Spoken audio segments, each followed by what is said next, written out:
ನಮಸ್ಕಾರ ಕನ್ನಡಿಗರೇ, ಎಲ್ಲರಿಗೂ ನನ್ನ ಪ್ರೀತಿಯ ಯೂಟ್ಯೂಬ್ ಚಾನಲ್ PR ಯೂಟ್ಯೂಬ್ ಚಾನಲ್ಗೆ ಪ್ರೀತಿಯ ಸ್ವಾಗತ. 40ನೇ ವರ್ಷ ಚಿತ್ರಜೀವನಕ್ಕೆ ಕಾಲಿಡುತ್ತಿರುವ ನಮ್ಮ ಪ್ರೀತಿಯ ಹ್ಯಾಟ್ರಿಕ್ ಹೀರೋ ಶಿವಣ್ಣನ ಬಗ್ಗೆ ವಿಶೇಷ ಸಂಚಿಕೆಗಳು ಮತ್ತೊಂದು ಸಂಚಿಕೆಗೆ ನಿಮಗೆ ಪ್ರೀತಿಯ ಸ್ವಾಗತ. ನಾನಿವತ್ತು ಶಿವಣ್ಣನ ಒಂದು ಚಿತ್ರ, ಈ ಚಿತ್ರದಿಂದ ಒಂದಿಷ್ಟು ಹಲವಾರು ಟ್ರೆಂಡಿಂಗಲ್ಲೇ ಶುರುವಾಯಿತು. ಮತ್ತು ಈ ಚಿತ್ರದಿಂದ ಶಿವಣ್ಣನ ಹೆಸರೇ ಚೇಂಜ್ ಆಯಿತು. ಏನಿದೆ ಹೆಸರೇ ಚೇಂಜ್ ಆಯಿತು? ಈಗ ನಾನು ಕರೆದೆ, ಏನು ಹೆಸರು ಹೇಳಿದೆ ಶಿವಣ್ಣಗೆ? ಶಿವಣ್ಣ ಅಂದೆ, ಅಣ್ಣ. ಈ ಪದ ಬಂದಿದೆ ಈ ಚಿತ್ರದಿಂದ ಅಂತ ನನ್ನ ಅನಿಸಿಕೆ. ಅಲ್ಲಿವರೆಗೂ ಇದ್ದಂಥ ಶಿವರಾಜ್ ಕುಮಾರ್ ಈ ಚಿತ್ರದಿಂದ ಶಿವಣ್ಣ ಆದರು, ಅಣ್ಣ ಆದರು, ನಮ್ಮೆಲ್ಲರ ಪ್ರೀತಿಯ ಶಿವಣ್ಣ ಆದರು. ಯಾವ ಚಿತ್ರ? ಅದೇ ಶಿವಣ್ಣ ಅಭಿನಯದ 70ನೇ ಚಿತ್ರ. 1/11/2002 ಬಿಡುಗಡೆಯಾದಂಥ super duper hit, mega hit ಚಿತ್ರ ತವರಿಗೆ ಬಾ ತಂಗಿ. RS ಗೌಡ ಅವರ ನಿರ್ಮಾಣದಲ್ಲಿ, ಸಾಯಿ ಪ್ರಕಾಶ್ ಅವರ ನಿರ್ದೇಶನದಲ್ಲಿ, ಹಂಸಲೇಖ ಅವರ ಸೂಪರ್ ಡೂಪರ್ ಹಿಟ್ ಹಾಡುಗಳನ್ನು ಒಳಗೊಂಡಂಥ ಚಿತ್ರ ಈ ತವರಿಗೆ ಬಾ ತಂಗಿ. ಶಿವಣ್ಣ ಹಾಗೂ ರಾಧಿಕಾ ಕುಮಾರಸ್ವಾಮಿಯವರು ಹಾಗೂ ಹೇಮಾ ಚೌಧರಿ, ಇನ್ನು ಹಲವಾರು ಕೋಮಲ್ ಅವರು, ಇನ್ನು ಹಲವಾರು ಕಲಾವಿದರು ಅಭಿನಯಿಸಿದಂಥ ಒಂದು ಮನೆ ಮಂದಿಯೆಲ್ಲ ಕೂತ್ಕೊಂಡು ನೋಡುವಂಥ ಚಿತ್ರ ಈ ತವರಿಗೆ ಬಾ ತಂಗಿ. ಚಿತ್ರ 2002ರಲ್ಲಿ ಬಿಡುಗಡೆ ಆಯಿತು, ನವೆಂಬರ್ 1ನೇ ತಾರೀಕು. ಆ ವರ್ಷದ ಹಾಗೂ 2003ರ ವರ್ಷದ ಅತಿ ಹೆಚ್ಚು ಕಲೆಕ್ಷನ್ ಮಾಡಿದ ಚಿತ್ರಗಳಲ್ಲಿ ಇದು ಮೊದಲನೇ ಸ್ಥಾನ. ಆ ಕಾಲಕ್ಕೆ ಸುಮಾರು 5 ಕೋಟಿಗೂ ಅಧಿಕವಾಗಿ ಈ ಚಿತ್ರ ಕಲೆಕ್ಷನ್ ಮಾಡಿತ್ತಂತೆ.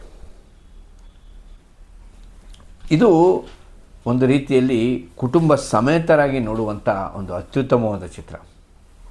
ಇನ್ನು ಹಿನ್ನೆಲೆ ಸಂಗೀತ, ಸಾಹಿತ್ಯ, ಇದ್ರ ಬಗ್ಗೆ ನಾವು ಮಾತಾಡೋಂಗೆ ಇಲ್ಲ. ಹಾಡುಗಳ ಬಗ್ಗೆ ಹಂಸಲೇಖ ಅವರು ಒಂದೊಂದು ಹಾಡುಗಳು ಟಾಪ್ ರೆಕಾರ್ಡ್ಗಳು. ಅಂಗಿ ನಿನ್ನ ನಗುವಲೊಂದು ಪುಟ್ಟ ನಗುವಿದೆ, ಆ ನಗುವಿಗಾಗಿ ತವರು ಕಾದಿದೆ. ಈ ಹಾಡು ಈಗಲೂ ಸಹ ಟ್ರೆಂಡಿಂಗಲ್ಲಿದೆ. ಮತ್ತು ಇನ್ನೊಂದು, ಯಾವಾಗ ಹೇಳ್ದಂಗೆ ಶಿವಣ್ಣ, ಅಲ್ಲಿವರೆಗಿದ್ದಂಥ ಶಿವರಾಜ್ ಕುಮಾರ್ ಅನ್ನೋ ಒಂದು ಇದು ಈ ಚಿತ್ರದಿಂದ ಶಿವಣ್ಣ ಆದರು.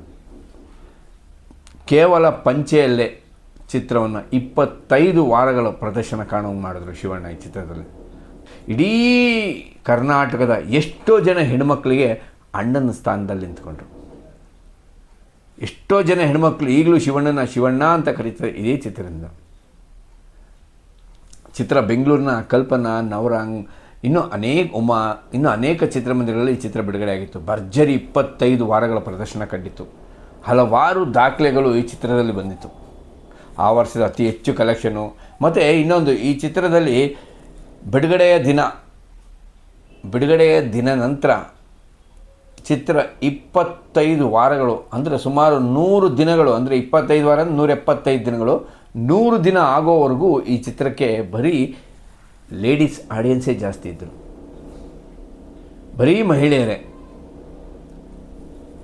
ಎಷ್ಟೋ ಕಡೆ ಈ ಚಿತ್ರ ನೋಡಿದವರು ಒಂಥರ ನಮ್ಮ ಅಣ್ಣ ಹಿಂಗಿದ್ದ ಅನ್ನೋ ಫೀಲಿಂಗಲ್ಲಿ. ಮತ್ತು ಎಷ್ಟೋ ಹಳ್ಳಿಗಳಲ್ಲಿ ಶಿವಣ್ಣನ ಶಿವಣ್ಣನ ಥರನೇ ನಮ್ಮ ಅಣ್ಣ ಇದ್ದಾನೆ ಅಂತೇಳ್ಬಿಟ್ಟು ಎಷ್ಟೋ ಸಂಸಾರಗಳಲ್ಲಿ ಜಗಳ ಆಗಿದ್ದಂಥ ಅಣ್ಣ ತಂಗಿಯರು ಈ ಚಿತ್ರ ನೋಡಿ ಮತ್ತೆ ಒಂದಾದರು. ಬೇರೆ ಊರಲ್ಲಿ ಏನಾರು ಅಣ್ಣ ಇದ್ದರೆ ಅವನನ್ನು ನೋಡೋಕೆ ಹೋದರು. ಒಂದು ರೀತಿಯಲ್ಲಿ ಈ ಚಿತ್ರ ಕರ್ನಾಟಕದಲ್ಲಿ ಒಂದು ಸಾಮಾಜಿಕ ಕಳಕಳಿಯನ್ನು ತುಂಬಿದಂಥ ಚಿತ್ರ. ಇದು ಒಂದು ಚಿಕ್ಕ ಎಕ್ಸಾಂಪಲ್ ಹೇಳ್ತೀನಿ. ಉತ್ತರ ಕರ್ನಾಟಕದ ಒಂದು ಊರಿನಲ್ಲಿ ಒಂದು ಅಜ್ಜಿ ಅಂದರೆ ಸುಮಾರು ಒಂದು 50-60 ವರ್ಷದವರು, ಒಂದು ಮಹಿಳೆ ಈ ಚಿತ್ರ ನೋಡಿದ ನಂತರ ಶಿವಣ್ಣನಿಗೆ ರಾಖಿ ಕಟ್ಟಬೇಕು ಅಂದ್ಬಿಟ್ಟು ತುಂಬ ಆಸೆ ಪಟ್ಟರಂತೆ.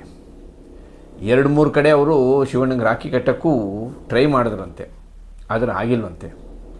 ನಂತರ ಸುಮಾರು 10 ವರ್ಷಗಳ ನಂತರ ಶಿವಣ್ಣ ಅದೇ ಹಳ್ಳಿಗೆ ಶೂಟಿಂಗ್ಗೋಸ್ಕರ ಹೋಗಿರ್ತಾರೆ.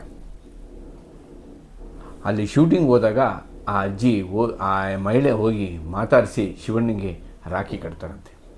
ರಾಖಿ ಕಟ್ಟಿ ನಮ್ಮ ಅಣ್ಣ ಈ ಥರ ಇದ್ದ ಒಬ್ಬ, ಅವನು ತೀರೋಗ್ಬಿಟ್ಟ, ನನಗೆ ನಿಮ್ಮನ್ನು ನೋಡಿದ್ರೆ ಅವನ್ನೇ ಜ್ಞಾಪನ ಬರ್ತದೆ ಅಂತ ಹೇಳ್ಬಿಟ್ಟು ಆ ಮಹಿಳೆ ಶಿವಣ್ಣನಿಗೆ ರಾಖಿ ಕಟ್ಟಿ ಅಣ್ಣನ ಸ್ಥಾನ ಪಡೆದರು. ನೋಡಿ, ಒಂದು ಸಾಮಾಜಿಕ ಕಳಕಳಿ ಮಾಡುವಂಥ ಚಿತ್ರಗಳು, ಈ ಚಿತ್ರಗಳೇ ನಮಗೆ ಜೀವಾಳಗಳು. ಮನೆದರೆ ಹ್ಯಾಟ್ರಿಕ್ ಹೀರೋ, ಕರ್ನಾಟಕ ಚಕ್ರವರ್ತಿ ಶಿವಣ್ಣನವರು ಕನ್ನಡ ಚಲನಚಿತ್ರಕ್ಕೆ ಬಂದು 40 ವರ್ಷ ಆಗಿದೆ. ಈ ಶುಭ ಸಂದರ್ಭದಲ್ಲಿ ಎಲ್ಲ ಕನ್ನಡ ಜನತೆಯ ಪರವಾಗಿ ಅವರಿಗೆ ಫಸ್ಟು ಅಭಿನಂದನೆಗಳು. ಅದೇ ಥರ ನಮ್ಮ ದೊಡ್ಡಮನೆ ದೊರೆಯಾಗಿ ಒಂದು ಕನ್ನಡ ಹೋರಾಟ ಪರ ಸಂಘಟನೆ ಆಗಲಿ, ಕನ್ನಡ ಚಿತ್ರೋದ್ಯಮ ಯಾವುದೇ ಸಂಕಷ್ಟ ಇರಲಿ ಬಂದಂಥ ಮಹಾನ್ ವ್ಯಕ್ತಿ ಡಾಕ್ಟರ್ ಶಿವಣ್ಣ. ಅವರ ಚಿತ್ರ ಜೀವನವು ಅತ್ಯಂತ ಯಶಸ್ವಿಯಾಗಿ ಮುಂದುವರಿಲಿ ಅಂತ ನಾವು ಎಲ್ಲ ಕನ್ನಡ ಜನತೆಯ ಪರವಾಗಿ ತಾಯಿ ಭುವನೇಶ್ವರಿಯಲ್ಲಿ ಕೇಳಿಕೊಳ್ಳುತ್ತೀವಿ. ಈ ಕಥೆನ ಬರೆದವರು ಅಜಯ್ ಕುಮಾರ್ ಅವರು. ಈ ಚಿತ್ರ ನಂತರ ಮುಂದೆ ತೆಲುಗಿನಲ್ಲಿ ಬಂತು, ಅಲ್ಲೂ ಸಹ ಸೂಪರ್ ಹಿಟ್ ಆಯಿತು. ಅರ್ಜುನ್ ಸರ್ಜಾ ಅವರು ಅಭಿನಯಿಸಿದ ಚಿತ್ರ. ಆ ಚಿತ್ರದ ಹೆಸರು ಪುಟ್ಟಿ ಟೆಕ್ಕಿ ರಾಚೆಲ್ಲಿ ಅಂತ ಈ ಚಿತ್ರದ ತೆಲುಗಿನ ಹೆಸರು. ಅಲ್ಲೂ ಸಹ ಚಿತ್ರ ಸೂಪರ್ ಹಿಟ್ ಆಗಿತ್ತು.